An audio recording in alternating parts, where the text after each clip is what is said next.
What's up? What's good? The Wolf is here, and this video is going to be a little bit of a different one. I don't think I've ever done a setup video, meaning like what's my setup I use and everything. Now, I'm not going to be just like showing you every little bit and bob and piece and everything in the camera and all that stuff, but I will have links to everything that I use down below in the description the description box. And I'll go ahead and list everything off that I use and how I hook it together and how everything works, what it all takes to make all these videos and all the live streams I do on Twitch TV, how to make everything work. Because I know that there's a lot of people out there like, how does this all go together and what do I need to get? There's a million of different pieces and parts and everything. So first off, right off the bat, wouldn't be able to do much without a PC. A computer, not no Macs, nothing like that, and you can get away with using a laptop because I've done it before. I've actually tested laptop hardware. I've used I think it was a Windows laptop, something like that. They're all right. They work, but I would definitely highly suggest you get a full tower PC.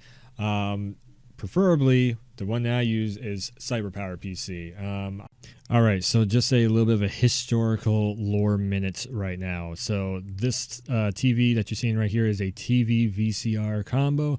It ran VHS cassettes in the little tray on the bottom of it. And what we would do is plug the PS1 or PS2 into the TV VCR combo and then record using the video signal that was going into the TV onto a VHS tape. A lot of fighting game guys would do this, and just like online, any game like a SOCOM or something like that you would play online, you can record your matches using VHS tapes. And who can forget about the little classic Slimline PS2? So all this VHS recording was back in roughly around 2004 to I think about 2000, maybe even 2002, 2003 to roughly about 2005, 2006, right around the time when the Xbox 360 came out.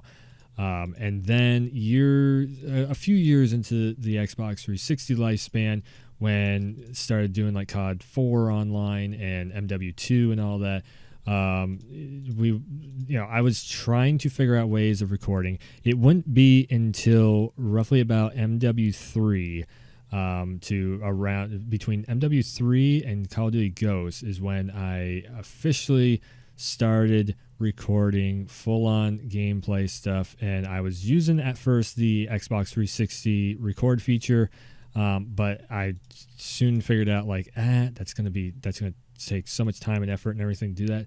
So then I went to at the time I was using an Acer Aspire, I think it was the 3, I'm not quite sure on that, but little i3 laptop and this little easy cap here. So very low end as you can possibly get. And that was the very beginnings of the Warwolf YouTube channel. If you look at the very first video that I ever recorded, that's what it was. It was this Acer and it was this easy cap. Started out way back in the day. I started out with an Acer compact one. And the thing is, with a compact PC, they are cheaper, but if the parts wear out, the computer's done. There's like no way of upgrading it. At least I haven't been able to find one. So a full-on tower, CyberPower PC, on a good sale, you can kind of get them for around $300. Pre-built, of course, CyberPower PC, pre-built from Amazon. Again, link down in the description on all this stuff. So what my work computer, as I call it, the big red work computer. So what the work computer, the CyberPower PC work computer is running is an Intel i7 8700 3.2 gigahertz processor in it, 16 gigs of RAM, a 64-bit operating system, and I got that. Basically, the monitor that I use on it, so what I can see everything with, is a BenQ, the RL2455. My monitor only runs, my PC monitor that I work on only runs at 1080p 60 FPS. Now, the reason why I'm not like huge about like, oh, you gotta go and get a 4K monitor or anything, basically I had this monitor because I used to use it on my Xbox 360, the original Xbox One, and the PS4, the original mainline PS4. All those consoles went 1080, and I used it as it's basically a competitive monitor.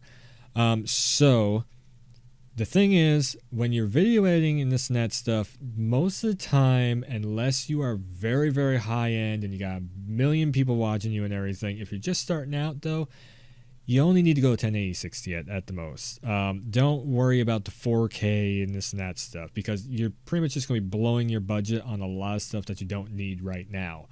And even me, as much as I stream and make videos and this and that stuff, I don't even record or do anything in any more than 1080p. So yeah, that's the work PC side of things. Now, if I'm streaming, like if I do those rare occasions where I stream a PC game, then I'm literally this once again CyberPower PC. But the PC that I use for gaming on is actually, it's basically a build for emulation and very low end gaming. Like you can get away with mid. A lot of games I actually play in like ultra quality, but like lower end graphics games in ultra quality, no problem. But CyberPower PC, it's got an Intel i5 7400 at 3.0 gigahertz clock speed, 8 gigs of RAM, and once again a 64-bit operating system. So yeah, it's like my gaming PC is actually lower end than the work PC. The reason for that is because OBS takes up a lot of processing. Well, it's not really OBS, but having everything running. If you want to have music and OBS and this and that running, and like right now, I have my webcam, I have Audacity in the background to make sure I have a second track for my audio that you're hearing of me talking. I will go back and edit in the audio on top of the video of a separate track and everything. It's just it's a little extra thing I do to make sure that everything sound on video, it sounds as good as possible. When I'm streaming, it's literally reading this microphone, it's reading the camera, and it's also reading OBS and shooting out the feed over to Twitch's website and everything. So you need some processing power. I tried to use a i5, and it just the CPU usage goes right up through the roof. And maybe it's just because it's an older i5, but i7, you barely ever hit over a top of 12% CPU usage. You're in the gold. When it was brand new, I barely ever hit over a top of 7. So it's an i7 will definitely get you where you're trying to be going. Now, to record even the video stuff, when you see me doing a Let's Talk and I have videos playing on the screen, like the trailers and everything, I actually push that from the gaming PC through what they call the AverMedia. It's a capture card. I use it to capture, like I said, the game trailers that I'm reacting to or breaking down. PC, anything that I'm playing on the PC, anything that I'm playing on console, even the Switch will go through this thing.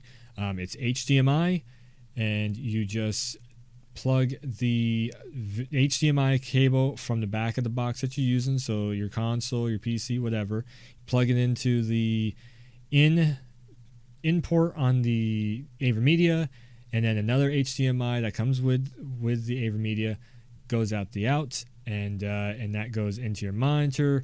So then you have the video signal going from the device that you're using into the capture card, and then the capture card takes all that data from USB, zips it into the USB port on the PC, on your work PC, and then all that is what gets recorded or streamed out, and then the other HDMI, the one that's going out, goes to your monitor. Now, the great thing about the AverMedia, now I know Elgato is like the big name brand that everybody uses.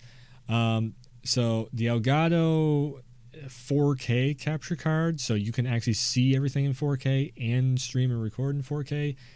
It's got a very, very big price tag on it. I don't actually remember what it is. I think it's around $1,000, something like that. It's some crazy amount. This AverMedia Extreme 2 with 4K pass-through, 1080p stream and capture it's $150 the last time I checked, and it does, like I said, it's 4K pass through, so you get to see on your end 4K 60 FPS. The stream and recording is all done 1080p 60 FPS, which is fine. If you're streaming, you can't really go any more than 1080. It's not possible. And also 60 FPS is like, that's the maximum. If you're recording videos for YouTube, you can go 4K, but like I said, that's like for like very high-end productions and everything. Now I used to use, and this is the only thing I'm going to actually show on camera right now, was this little guy right here, the Elgato, and you can see it's collecting dust because my AverMedia just works that much better. The Elgato HD60, which is the same price as the AverMedia, but that only goes 1080p.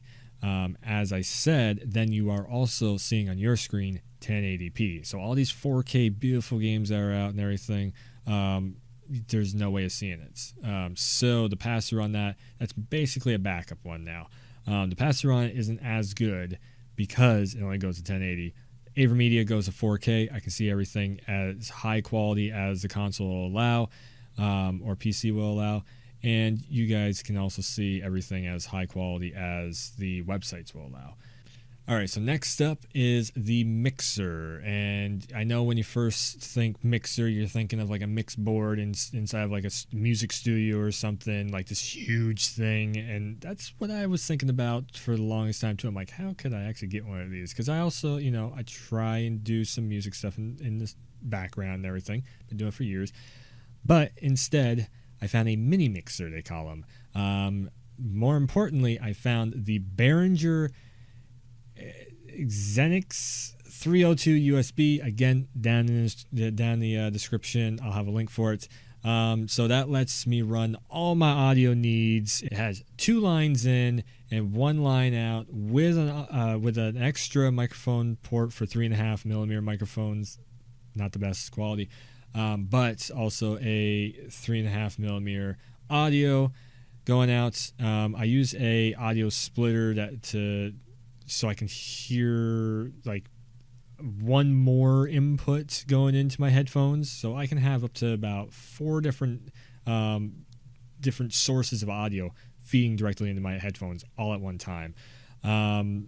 And so basically the mixer is just a great thing. It's the reason why this microphone is working right now. So that the little mini mixer, the XLR port that they call it, where you plug the microphone into, it has a phantom power supply built into the mixer. So this microphone right here would not be working if I did not have that mixer, because this needs fan power. And as soon as you plug it in, boom, it fires right up. You can hear it. It's working. And this one is also a Behringer microphone. It's the microphone arm is this one right here is a newer. But yeah, the mixer is like, even if you're just playing games or watching movies on it, there's a equalizer built into it. My suggestion is you put the mids all the way up, and then you punch up the bass just a little bit, basically about a fingernail's length. Like, just roll your finger up there, and when it hits the top of your fingernail, that's my rule of thumb. I just do it by feel over there. You can also, on the fly, you can adjust your microphone, because there is volume knobs for your microphone. And separately, you can also adjust your game volume or whatever volume that you have pushed through that line. It's a little bit complicated when you first get it set up, but once you get into the swing of things and you figure out all your settings, I don't know what I would do without my little mini mixer. It's great. Now, a note for the mini mixer, though. Now, here's the one where everything has that little bit of a to it.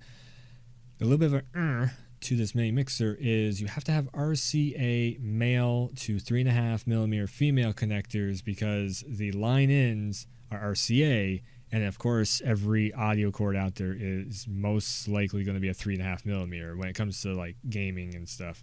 And also, like my guitar amp and everything, I run the headphone jack, a 3.5mm cord from there to 3.5mm cord, both male, to the mixer, and then I can actually record my guitar playing if I want to and whatnot.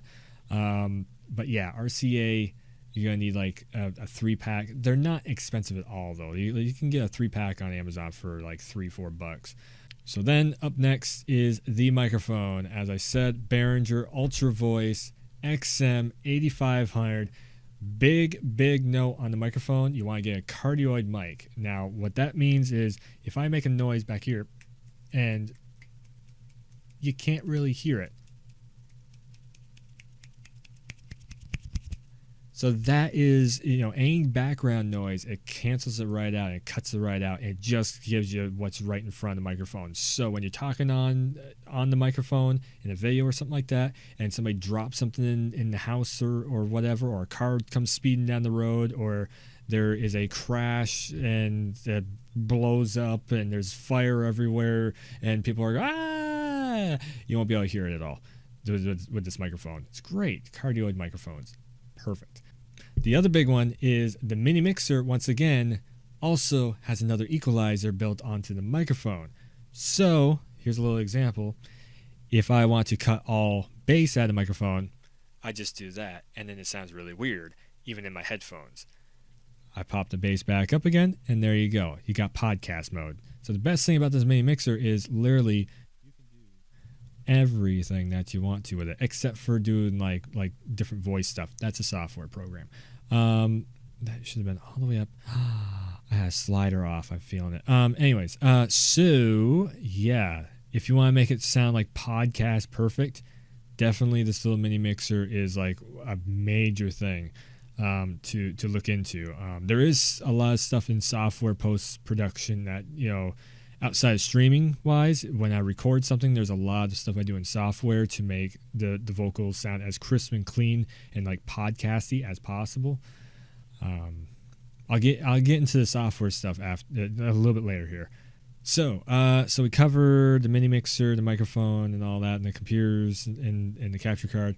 The next huge one, the reason why you can see me right now that I'm talking to you, is the camera. It is a webcam. I use the Logitech C920, a very, very widely popular webcam.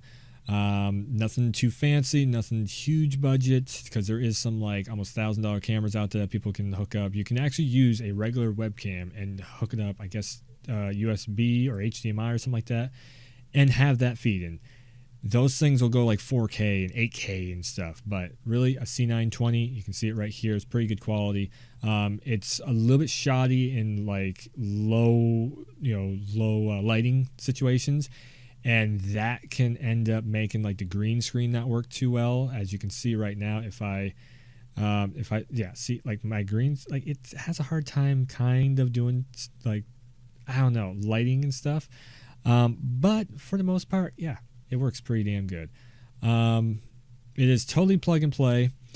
And then, as I said, green screen, literally I just went on Amazon and found the cheapest green screen that like fit my production area, and then got so one thing, I didn't get a green screen, like, the hanger thing for it, the stand for it.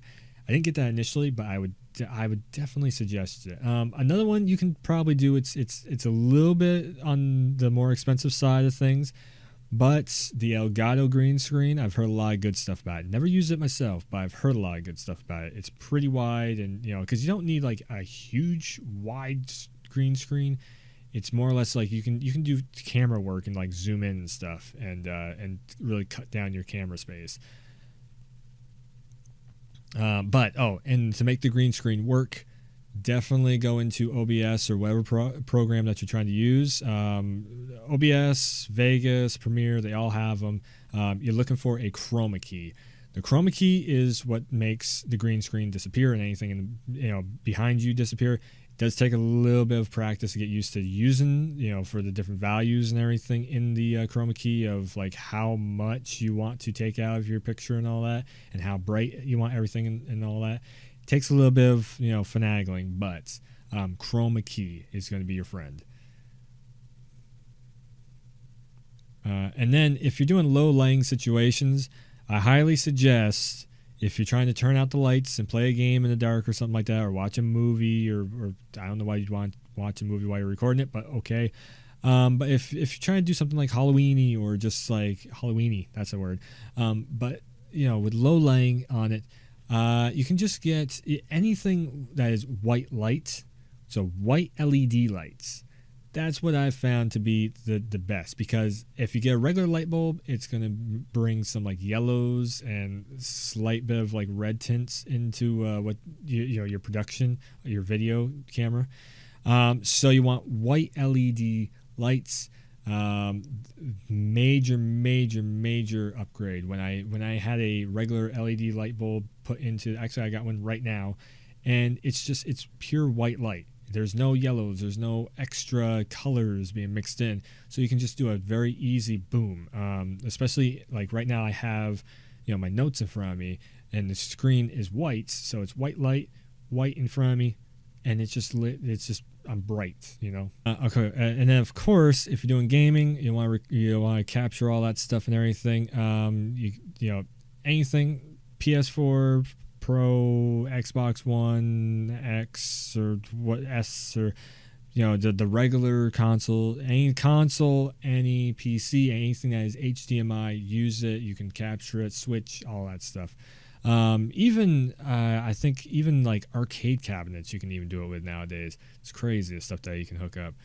But then extra tips. So some extra tips for streaming wise. I'll say this: if you're getting into streaming, absolutely grab an Ethernet cable. Grab that LAN cable, plug it into the computer, and go hardwired while streaming. If you do Wi-Fi, same thing with your gaming too. Just try and go wired as much as possible. Wi-Fi is good if nobody else is on connected to the modem or router. If there's nothing else there except for you, and you are sitting like literally right next to it, okay, you can get away with it. But if you are if there's anything else connected to that thing, or if you are even like 3 feet away from that and somebody uses anything with like an electrical emission to it, meaning like they turn on a hairdryer, you turn on a microwave, there's a car with a wicked radio that goes by, it's going to screw with your bit rate and stuff when you're trying to stream. So definitely just plug your stuff in, and also console wise too. If you're playing games online, it's going to screw up your bit rate of like your latency and all that stuff. It makes games lag. This is why I say just use that Ethernet cable, use that LAN cable. Come on, man, just use it. So one thing that is actually on the cheaper side nowadays too is a light up keyboard. Not even joking. So if you get a CyberPower PC. Some of them actually come with light up keyboards. If you get lucky, you just have to get the package with one in there, but you can get them for like $10-15 now, where that light up keyboard, if you are playing in a low lighting situation, you can actually hotkey on the number pad like your microphone mute and unmute. So that's what I do. I hotkey on my number pad, like 5 is the mute, 8 is to unmute my microphone. If I want to switch between scenes and whatnot to roll the outro, or to go BRB, switch to full screen, to game screen, all that stuff is on my number pad. I just hotkey it and then bam. All right, so a couple softwares. I won't get into like huge tutorials on the software side of things because there's so many tutorials out there, and a lot of this stuff is really just personal preference. So the main software that I use to record everything and to stream with is OBS. Free software. You don't have to mess around with XSplit. XSplit works and does what it needs to do for being paid software, but you can get away with using OBS, no problem at all. If you have a lower end PC, OBS is actually definitely like the way to go because it takes up less resources from what I've heard from multiple sources. And that seemed to be the right. I think there is a free version of XSplit, but when I tried it, I'm pretty sure it did use more CPU usage. So OBS, just go online and check around tutorials. There's 1,000,001 tutorials on how to set OBS up and make it work right. A lot of the times, though, the major tip I will tell you though about it is to kind of like figure out what everything does by watching videos. Do a little bit of homework on it, figure out what each saying is meant to do and everything. But then you have to also kind of mess with it to customize OBS to your PC, because every PC is different. Every PC has a different build to it. Every PC has different programs running in the background and stuff. You might have your Wi-Fi card running. You might have virus software, or it's running like, okay, AverMedia has an extra program that runs in the background to make it work with OBS. So you never know what you're going to need to customize and tweak in OBS. But the settings are your friends, especially if you're going to record on it. Definitely check through and see what the recording quality is. You want 320 kbs of your audio source to make sure that the audio sounds as crisp and clean as possible. 1080 recording from your camera and possibly capture card and whatnot. So whenever I'm streaming and I have music playing in the background, you can do any kind of software that you want. YouTube, or I usually use Spotify and try and bring it up on there. You can download songs from CDs or whatever. It's just as long as you put the source into OBS. That is basically an audio source from that just plays anything that plays on your PC. And then also notifications and everything, that's a web browser, so you can pop that into there and have notifications popping up. For that, you need to go on to streamlabs.com. I can probably put some links for all that stuff too. And then like I said, doing anything in post, that is a program called Vegas. It's called Sony Vegas. That's what everybody usually still calls it. Sometimes you'll see it as Magic Vegas or something like that. Sony Vegas, I find it to be way easier. I have seen Adobe Premiere and everything, and some people swear by that. Myself, I just think it's easier to use because there's a lot easier like shortcut keys and everything in there. If you want to split a clip in two, you just hit the S key, bam, it splits it, and then you can just do whatever you need to do with it. Sony Vegas is going to be your best friend for recorded videos and everything, and making it into a full-on video. Again, there's 1,000,001 tutorials on how to use Sony Vegas, so I'm not going to go into making a tutorial for that, but that's my software that I use. That's basically all of it. Audacity also on the side. That's another free program. If you really want to get like nitpicky with your voice audio and everything, you can, as I'm doing right now, record your vocals off from the microphone onto Audacity. You can export that into MP3. Always use MP3 and MP4.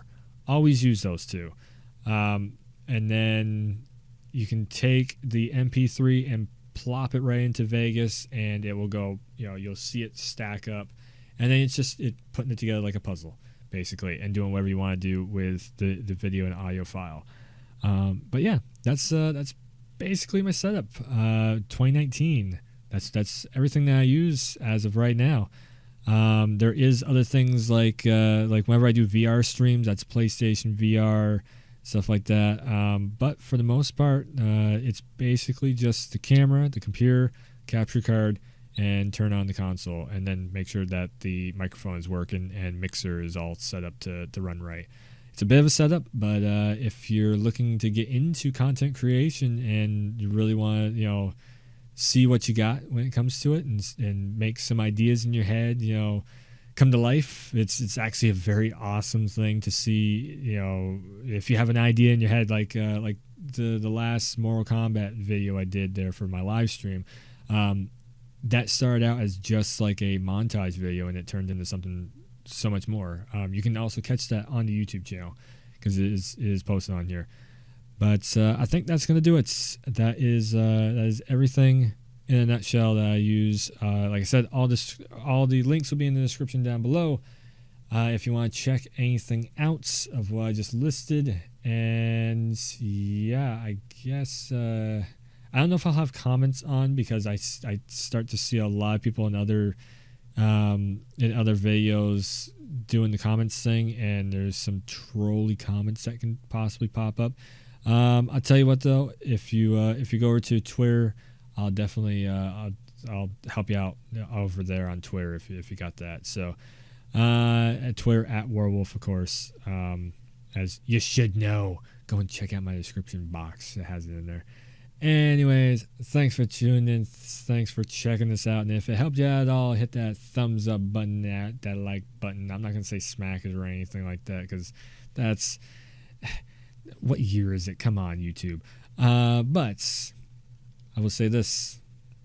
If you do hit the bell or the subscribe button or whatever it is, it's going to make sure that you stay tuned for all new videos coming soon. And I will see ya next time.